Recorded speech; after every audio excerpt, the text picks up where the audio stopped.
네, 성경 요한복음 1장 12절 한 절만 봉독하겠습니다. 요한복음 1장 12절 한 절만 우리 봉독하고 말씀의 은혜를 나누도록 하겠습니다. 요한복음 1장 12절입니다. 시작. 영접하는 자, 곧 그 이름을 믿는 자들에게는 하나님은 권세를 주셨으니. 아멘. 봉독하신 말씀으로 금보다 귀한 믿음이라는 제목으로 같이 은혜를 나누도록 하겠습니다. 은혜 중에 25일 동안 한국에 기도해 주셔서 잘 다녀왔습니다. 전적인 주님의 은혜였고 우리 성도님들의 중보와 사랑으로 잘 다녀왔습니다. 범사에 감사하라 라고 하는, 제가 가기 전에 범사에 감사하라 라는 그러한 말씀을 붙잡고 갔기 때문에 뭐 이래나 저래나, 실제로 제가 고백을 하면 아기를 위해서 갔지만 제 마음 가운데는 뭐 아기를 안 주셔도 괜찮습니다. 이 마음이 더 많았습니다. 그냥 가서 아내를 빨리 데리고 와야 되겠다라는 마음이 더 많게, 그렇게 실제로 제가 갔습니다. 그래서 지난번에 안 주셨을 때와 마음과 지금 마음과 별 차이가 없어요. 똑같아요. 막 이렇게 막 드라마에서처럼 막 이렇게 그게 전혀 없고요. 그것도 실제로 그렇게 하지도 않았고요. 그래서 주변 사람, 한국에서도 안 좋아하는 것 같다고 할 정도로 제가 그렇게 하는데, 제가 뭐 안 좋아서 그런 게 아니고요. 가기 전에 어쨌든 그런 마음을 가지고 갔습니다. 그럼에도 불구하고 마음 한구석에는 항상 염려가 있었습니다. 그리고 막막함도 있었습니다. 그럼에도 다 모든 걸 이기고 하나님께서 모든 걸 합력하여 선을 이루신다라고 하는 그러한 말씀으로 인해서 귀한 생명도 주셨고요. 그래서 더욱 감사합니다. 담임 목사가 없는 가운데서도 기도와 예배 자리를 우리 잘 지켜주시고, 우리 선교 공동체 안에서 잘 신앙생활 하신 우리 교회 여러분들 모두에게 또한 진심으로 감사를 드립니다. 오늘 요한복음 1장 말씀은 정말 저에게 있어서 너무나도 소중하고 금보다 귀한 말씀입니다. 금보다 귀한 것입니다. 한국의 금값을 보니까요, 한 돈에 30만 원이래요. 저 깜짝 놀랐어요. 한 돈에 25만 원. 그래서 아니 한 뭉치를 말하냐니까 아니래요. 한 돈이 그렇게 많이 올랐다 그래요. 그리고 요즘에는 돌 때 돌반지를 안 한답니다. 그냥 봉투 10만 원 이렇게 하는 게 훨씬 더 저렴하기 때문에. 어쨌든 사람들이 금을 귀하게 여깁니다. 금은 참 귀해요. 그런데 실제로 오늘 설교 제목처럼 믿음은요, 저에게 금보다 훨씬 더 귀합니다. 그 은혜와 그 고백을 같이 오늘 좀 나누려고 합니다. 매일매일 강조해도 지나치지 않은 그 믿음. 믿음이 무엇이냐? 첫 번째로 우리 같이 한번 따라 하시겠습니다. 영접하는 것이다. 여러분 잘 들어보세요. 성경에서 믿음에 대해서 뭐라고 쭉 이야기하나 제가 몇 개만 이야기할게요. 믿음은요, 세상을 이기는 놀라운 능력이라고 성경은 이야기합니다. 요한일서 5장 4절에 대저 하나님께로서 난 자마다 세상을 이기느니라. 세상을 이긴 이김은 이것이니 우리의 믿음이니라. 그럼 잘 들으셔야 됩니다. 세상을 이기는데 무엇으로 이기냐면 믿음으로 이긴대요. 믿음으로. 두 번째 또 보면 믿음의 끝은, 믿음의 결국은 구원이라고 성경은 이야기합니다. 베드로전서 1장 9절에 믿음의 결국 곧 영혼의 구원을 받으리라. 그럼 믿음 있는 게 왜 중요하냐면 믿음의 끝이 영혼의 구원이기 때문에. 그러니까 세상을 이기는 것도 믿음이고 영혼의 구원받는 것도 믿음이구나. 또 하나요, 세 번째, 믿음을 통해서 우리가 의롭다 함을 받습니다. 창세기 15장 6절에 아브라함이 여호와를 믿으니 여호와께서 이를 의로 여기시고, 이렇게 말씀하고 있거든요. 그러니까 하나님께서 아브라함이나 저와 여러분 마찬가지예요. 어떤 사람을 하나님께서 얘 의롭다라고 말씀해 주시냐면 믿음 있는 사람. 그러니까 무엇을 막 의롭게 살아서가 아니라 믿음 있는 사람을 의롭다고 여겨주신대요. 또 한 가지만 더 살펴보겠습니다. 믿음이 있으면 모든 기쁨이 있고요. 믿음이 있으면 평강이 있고요. 믿음이 있으면 소망이 넘친대요. 로마서 15장 13절에 소망의 하나님이 모든 기쁨과 평강을 믿음 안에서 너희에게 충만케 하사 성령의 능력으로 소망이 넘치게 하시기를 원합니다. 그러니까 믿음, 모든 기쁨, 모든 평강, 그리고 소망이 막 넘치는 것은 어떻게 가능하냐면 하나님께서 믿음 안에서 그런 게 다 있대요. 여러분, 그러니까 여러분 믿음이 얼마나 중요하죠. 그죠? 구원받는 것도요. 그리고 세상을 이기는 것도요. 맨날 세상에 져가지고 막 좌절하고 절망하는 사람들이 얼마나 많은데 세상을 이기는 것도, 그리고 하나님께서 의롭다라고 그렇게 여겨주시는 것도, 기쁨과 평강이 막 충만한 것도, 정말 치명적인 것은 우리의 삶에 소망이 없는 거 아닙니까? 뭐가 소망이 있나요? 여러분, 소망이 있는 거 있으세요? 금이 소망이 있을까요? 금은 우리의 소망이 되지 않아요. 우리의 소망이 없어요. 그 어느 것도, 자녀도 소망이 아닙니다. 자녀도 소망이 될 수 없어요. 그 어떤 것도 우리의 소망이 될 수 없어요. 왜냐하면 다 너무나 기간이 짧기 때문에 그래요. 다 끝나기 때문에 그래요. 근데 소망은 성경에 보니까 믿음 안에 소망이 있대요. 끊어지지 않는 영원한 것. 여러분, 질문할게요. 여러분, 믿음 있으세요? 믿음으로 사세요? 반대로 말하면 지금 기쁨이 충만하세요? 평강이 넘치시고 소망이 막 넘치시고요? 세상을 이기십니까? 하나님께서 나를 보실 때 의롭다고 여기십니까? 여러분, 이 놀라운 믿음은요, 믿음으로 산다는 것은 내가 무엇을 하는 게 아니라 성경에 보니까 이 믿음은 전적인 은혜라고 증거하고 있습니다. 에베소서 2장 8절에 너희가 그 은혜를 인하여 믿음으로 말미암아 구원을 얻었나니 라고 이야기하거든요. 그러니까 은혜의 증거가 하나님께서 은혜로 나에게 주시는 게 바로 믿음인데, 그 믿음을 오늘 요한은 뭐라고 표현하냐면 영접하는 것이다. 예수 그리스도를 내 마음 가운데 영접하는 것, 내 마음의 구주로, 내 마음의 주인으로 모셔드리는 것, 이게 믿음이라고 이야기합니다. 그러면 여러분 다시요, 여러분 예수님을 영접하셨나요? 아멘? 그럼 예수님을 영접하셨는가? 여러분, 예수님을 영접하셨는가? 우리가 아멘 하는데 더 구체적으로 오늘은 좀 점검하기를 원합니다. 구체적으로요. 예수님의 또 다른 이름을 여러분 아시죠? 마태복음 1장에 보면 예수님의 또 다른 이름이 나오는데 그것은 바로 임마누엘입니다.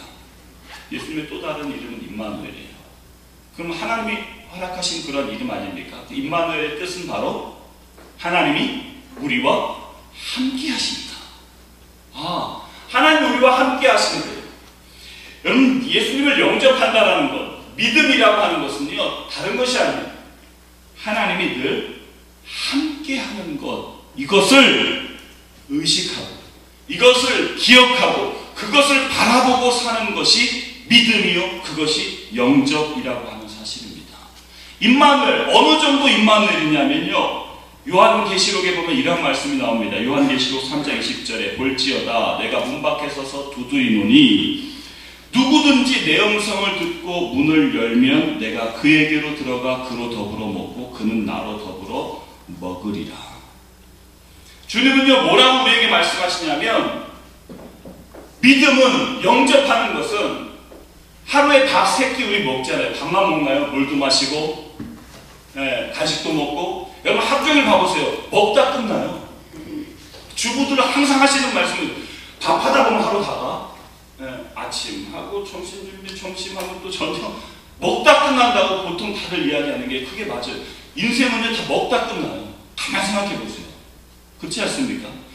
먹다 끝났는데 주님께서 하시는 말씀이, 야, 내가 문 밖에서 너 두드릴 테니까 마음문 열어라. 그럼 내가 들어가서 너랑 같이 먹겠다, 마시겠다. 여러분, 믿음은 뭐냐면 예수님하고 매일매일 같이 먹고 마시는 거예요. 그분과 늘 함께 계속 하는 거예요. 여러분 어떠세요? 주님과 늘 그렇게 함께 먹고 마시고 그렇게 지냅니까? 임마누엘, 주님과 함께 하심을 의식하면서 실제로 이것을 적용하면서 사는 것, 이것이 바로 믿음이요 영접이라고 하는 사실입니다. 영접은 단순히 교회에서 예수님을 영접하시겠습니까? 네, 영접할게요. 죄가 있는데 죄 고백하시겠습니까? 고백할게요. 자, 그리고 이제 당신도 믿음의 사람입니다 하면 이제 끝이 아닙니다. 그렇게 하는데 세상을 이기지 못해요. 분명히 그런 믿음이라고 했는데 세상은 맨날 지고요. 그렇게 했는데 구원 못 받는 것 같고요. 그렇게 했는데 의롭다고 나는 맨날 죄책감에 시달리고요. 그렇게 했는데 기쁨과 평강과 소망은 없고요. 왜 그러냐면 그 믿음을 점검 안 해서 그래요. 주일날 그렇게 의롭다, 이 믿음을 영접하는 거구나 했으면, 그러면 그 다음에는요, 월요일부터, 아니 주일 저녁 집에 가면서부터, 집에 내가 방에 혼자 가서도 임마누엘, 주님이 그 방에도 함께 하신다라는 사실을 의식해야 됩니다. 그게 영접이에요. 아무도 없는, 나를 알지 못하는 그 곳에 가서도 하나님이 그때도 나와 지금 임마누엘 함께 하시는구나 라고 하는 것을 기억하면서 그 주님을 바라보는 것, 이게 영접이라는 거예요. 여러분, 그 믿음의 놀라운 역사가 일어나기 시작합니다. 그 믿음의 삶을 여러분 살아보세요. 왜 목사님 저는요 이렇게도 내가 정말 컴퓨터 프로그램에 야동 안 보려고 그 프로그램도 깔아봤고요, 뭐 해봤고요. 근데 맨날 그렇게 야동에 자꾸 져요. 내가 이걸 안 하려고 그랬는데 자꾸 그렇게 해요. 여러분, 왜 그럴까요? 노력하고 힘쓰고 결단한다고 되는 것이 아니라 예수님을 영접하면 놀라운 믿음의 능력, 다시 말해서 예수님이 나와 지금 함께 하시는데 그것을 내가 지금 기억한다면 무슨 일을 할 수 있을까요? 여러분, 죄를 계속 질 수 있을까요? 여러분, 우리 죄를 이길 수 있습니다. 무엇을 통해서요? 이 믿음을 통해서, 예수님을 영접함을 통해서. 왜 여러분, 화를 낼 수 있을까요? 없을까요? 살면서 때때로 죄성을 가진 우리 인간은 화를 낼 수 있지요. 그런데 우리는 곧바로 회개할 수 있습니다. 또한 그것이 정말 예수 그리스도께서 나와 함께 하시는 영접, 믿음이 있으면요, 화내는 것이 실질적으로 예수 그리스도가 나와 함께 하신다는 임마누엘이 계속되면 분을 내고 내 성질대로 사는 것, 이것이 저절로 놀라운 믿음의 능력과 역사가 일어나기 시작한다라고 하는 사실이에요. 이게 믿음이에요. 이게 영접하는 거예요. 단순히 영접했다고 고백하는 것이 영접이 아닙니다. 우리 사랑하는 성도들 모두가 이 믿음으로 사시기를 간절히 바랍니다. 예수 그리스도를 마음속에 영접하는 것, 이것이 주일뿐만 아니라 집에 가서도, 월요일부터 직장에 가든 학교에 가든 친구를 만나든 믿지 않는 친구를 만나든 누구를 만나든 지금 임마누엘, 예수님이 나와 함께 하시지, 예수님이 언제나 나와 함께 하시지 라고 하는 이 사실, 이것을 기억하면서 의식하면서 사시는 사랑하는 성도들 되시기를 주님의 이름으로 축원합니다. 두 번째, 하나 더 생각해 보겠습니다. 믿음은 무엇이냐? 같이 따라 하시겠습니다. 자녀가 되는 권세를 얻는 것이다. 여러분, 한번 생각해 볼까요? 소망이 없잖아요. 소망이 없는 죄인된 우리가 예수님을 믿는 것, 영접하는 것, 이것도 엄청난 건데, 하나님의 자녀가 되는 권세를 주셨나니, 오늘 요한은 그렇게 우리에게 가르쳐 줍니다. 믿음 있는 사람은 하나님의 자녀가 되는 권세. 여러분, 그럼 하나님의 자녀가 되는 권세는 뭘까요? 도대체 하나님의 자녀가 되는 권세, 예수님을 그렇게 내 마음 가운데 영접해서, 그래, 예수님이 이제 나와 언제든지 함께 하시고 실제로 여러분 적용해 보세요. 실제로 적용해 보세요. 나의 지금 형편과 나의 환경과 나의 모든 것 상관없이요, 정말 이 말씀의 능력, 말씀의 역사가 일어나는지 안 일어나는지, 기쁨과 평강과 소망과 죄를 이기는 놀라운 능력이 나의 삶 가운데 실제로 일어나는지 안 일어나는지, 이 믿음의 이걸 한번 점검해 보시고 적용해 보시라고. 그렇게 적용하면 하나님의 자녀가 되는 권세를 주신다고 했는데, 하나님의 자녀가 되는 권세는 성경에 몇 가지를 이야기합니다. 로마서 8장 15절에 보니까 너희는 다시 무서워하는 종의 영을 받지 아니하였고 양자의 영을 받았으므로 아바 아버지라 부르짖느니라. 갈라디아서 4장 6절 말씀에 너희가 아들인 고로 하나님이 그 아들의 영을 우리 마음 가운데 보내사 아바 아버지라 부르게 하셨느니라. 여러분, 하나님의 자녀가 되는 권세의 첫 번째는 뭐냐면요, 하나님을 아버지라고 부를 수 있어요. 하나님을 아버지라고. 이것이 얼마나 귀중한 건지 몰라요. 아무나 하나님을 아버지라고 부르거든요.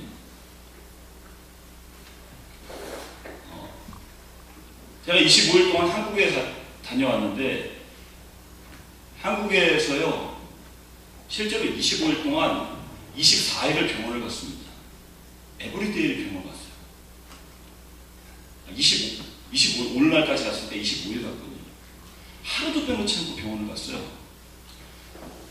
날씨가 여러분 일기예보 보셨는지 모르겠는데, 폭염주의보에서 폭염경보 34도, 36도. 여기 더운 거랑은 좀 달라요. 습식 사우나 같아요. 그래서 밤에 잠을 계속 스트레이트로 잡은 적이 한 번도 없어요. 왜냐면 중간에 깰 수밖에 없어요. 너무 더워서. 너무 더워요. 그리고 아내가 병원을 왜 가냐면요, 매일 주사를 맞아야 되거든요. 자연적으로 임신이 되면 여자 몸에서 임신했다고 해서 임신한 호르몬이 자연적으로 몸에서 나와요. 여자들이 뭐 나온다는 거 저 들어서 알죠. 뭐. 그런데 인공적으로 그렇게 아기를 만드니까 아기 생겼다라고 하는 그 호르몬을 주사를 계속 맞는 거예요.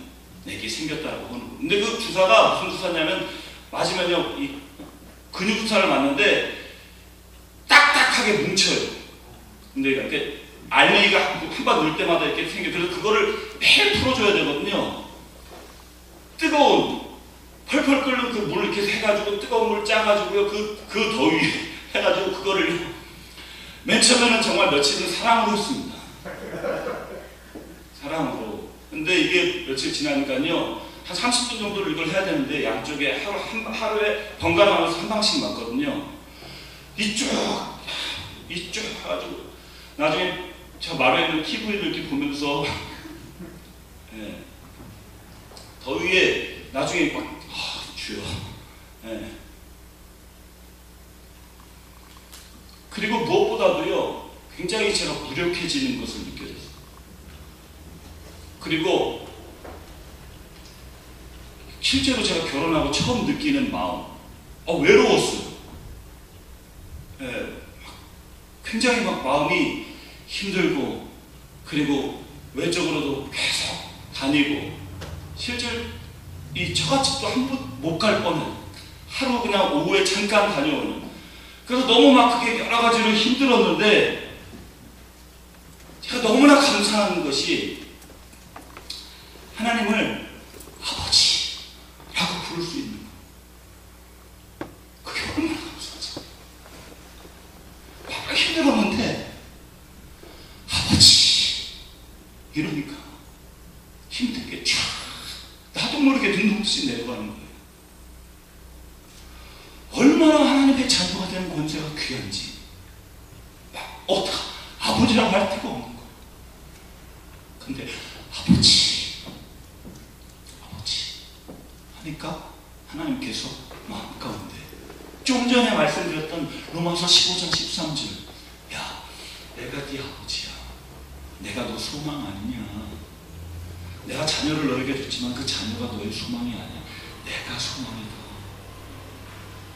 정말 기쁨이 없어요. 근데 아버지 그러니까요, 하나님께서 기쁨을 주는 거예요. 아버지 그러니까 평강을 허락해 주시는 거예요. 더 놀라운 은혜입니다. 여러분, 하나님을 아버지라고 부를 수 있는 것, 이건 하나님의 자녀가 되는 권세예요. 여러분, 삶이 힘드시지 않나요? 때때로 지치지 않나요? 무기력하지 않습니까? 여러분, 삶의 소망이 있으신가요?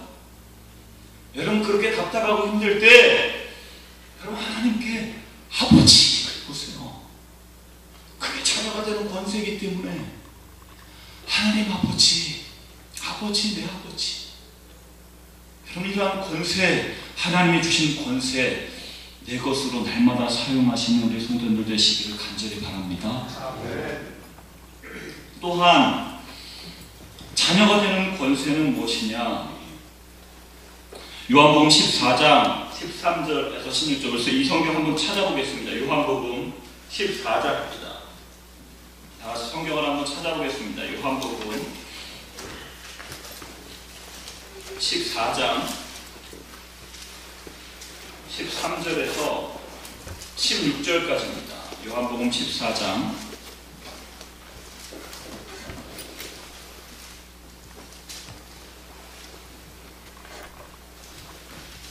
13절에서 16절 같이 한 목소리로 봉독하겠습니다. 시작. 너희가 내 이름으로 무엇을 구하든지 내가 시행하리니 이는 아버지로 하여금 아들로 말미암아 영광을 받으시게 하려 합니다. 내 이름으로 무엇이든지 구하면 내가 행하리라. 너희가 나를 사랑하면 나의 계명을 지키리라. 내가 아버지께 구하겠으니 그가 또 다른 보혜사를 너희에게 주사 영원토록 너희와 함께 있게 하리니. 아멘. 여러분, 자녀의 권세가 뭐냐면요, 하나님께 무엇이든지 구할 수 있다. 이거는 구하면 되고 이거는 구하면 안 되고가 아니라 무엇이든 구하래요. 여러분, 가끔 그런 질문을 제가 몇 번 받은 적이 있거든요. 선생님, 이런 기도해도 됩니까? 라고 하는 질문을 제가 몇 번 받았어요. 무슨 기도를 해도 되냐 안 되냐가 문제가 아니라 하나님이 내 아버지냐, 이게 문제예요. 무슨 말인지 이해되세요? 하나님이 내 아버지 되시면 무엇이든지 구해도 돼요. 그러면 구하면 하나님이 구한 거 다 시행해 주십니까? 다 시행해 주세요. 근데 다 시행해 주는데 어떻게 시행해 주시냐면 하나님의 뜻대로 시행해 주세요. 내가 구한 대로가 아니라 성경은 그래서 구하라, 찾으라, 두드리라. 그러면 구한 거 그대로 주신다, 찾은 거 그대로 주신다, 두드린 거 그대로 주신다가 아니라 좋은 것으로 주시는 하나님. 하나님 편에서 볼 때 좋은 것으로 우리에게 허락해 주신 하나님. 자기 아들을 주신 분이기 때문에 우리를 위해서 가장 좋은 것으로 주시는 그 하나님. 그러니까 무엇이든지 구해도 돼요. 여러분, 실제로 한번 생각해 보세요. 내가 구한 대로 다 받으면 어떻게 됐을까요? 내가 구한 대로 안 이루어지는 게 얼마나 감사한지 몰라요. 그렇지 않습니까? 내가 구한 대로 다 이루어졌어 봐요. 세상에 사람 한 살 별로 없을걸요. 이해가 되세요? 내가 이렇게 무엇이든지 다 구해요. 문제는 하나님과 나와의 아버지와 아들과의 그 영접의 믿음의 관계냐 아니냐, 이것이 중요합니다. 제가 한국에 가서 그 창평학교에 수요예배를 참석했는데 부목사님의 설교를 하시는데, 부목사님이 시골에서 목회하시던 분이세요. 시골에서 있었던 것을, 그 설교 중에 제가 지금 또 생생하게 기억나는 어떤 한 예화가 있어요. 왜냐하면 그분이 시골에서 목회를 하시는데 그 전임 목사님이 전사님이요. 시골에는 옛날에 특별히 그런 분들이 참 이렇게 귀신 들렸다는 거잖아요. 그러니까 정신병하고 귀신 들린 거하고는 약간 좀 다른 것 같아요. 그런데 이 귀신 들린 사람, 그 사람이 난리를 친다는 거예요. 그래서 교인들 몇 분, 그것도 신방 대원들 해가지고 그 담임 전사님하고 다 신방을 갔다는 거예요. 그럼 가면 보통 이제 가운데 막 찬송하고 기도하고 이러잖아요. 근데 그분도 첫 경험이라서 어떻게 할지 몰라서 일단 들은 것도 있고. 여러분, 혹시 그렇게 귀신 들린 사람 보신 적 있나요? 거의 못 보신 분이 많으실 거예요.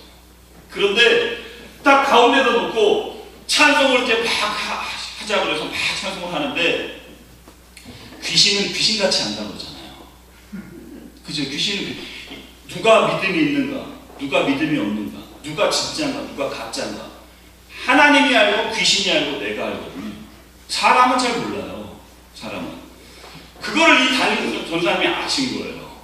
그래서 갔는데 야, 이거 귀신을 내쫓아야 되는데 혹시나 귀신이 귀신같이 알아서 내가 이거 했는데 이거 찌깍 귀신이 비웃으면 성경에 그런 얘기가 나오니까 어떡하나 너무 근심이 되고 걱정이 되는 거예요. 근데 걱정하고 있는데 그때 또 주책 맞은 또 분들 한 분씩 계시잖아요. 한 분이 전사님이 귀신을 내쫓아야 되는 거 아닌가요? 자기는 혹시나 그렇게 했다가 귀신이 너 가짜라고 이 중에서 누가 제일 영역이 있냐고 누가 또 질문을 한 거지요. 그때 자기가 이 말씀대로요 목회하면서 처음으로 실질적으로 하나님 앞에 정말 간구한 것, 하나님 나 좀 도와주시고 불쌍히 여겨주세요. 지금 여기서 목회하는데 누가 영역이 제일 센가 물어보는 사람이 있는데 하나님 여기서 귀신한테 만약에 내가 창피당하면 어떡하지요? 하면서 기도하는데 처음으로 그렇게 하나님 앞에 회개한 거예요. 가만 보니까요 자기가 실질적으로 하나님 앞에 딱 갔을 때에 하나님 앞에 섰을 때 그 영역이 내가 인정받을까? 귀신이 나에게 정말 너 가짜야 그럴까? 진짜 이게 자신이 없더라는 거지. 그러니까 하나님 앞에 진심으로 회개하게 되는 거예요. 하나님 내가 그동안 하나님 맨날 바라보지 못 목회자인데 하나님 믿음으로 살지 못했습니다. 목회자인데 매일매일 주님 앞에 이렇게 주님 실제로 내가 그렇게 하지 못했습니다. 나를 용서해 주시옵소서. 눈물로 기도하고 그 자리에서요 회개하고 그리고 나서 했는데 그 귀신이 누가 제일 무섭냐 그러니까 그 담임전사님을 탁 찍더래요. 그래서 해결이 됐다고 하는 이야기를 듣고요 제가 저에게 다 적용해 봤어요. 만약에 우리 선교교회에 그런 귀신들 사람이 딱 왔는데 이 중에 누가 제일 무섭냐? 만약에 재훈이가 그 귀신에게 물어보면 그 귀신이 누구를 찝을까?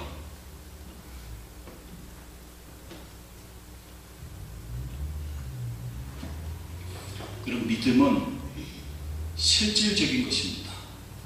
믿음은 먼 나라의 것이 아닙니다. 믿음은 어떤 특별한 사람, 목회자의 것이 아닙니다.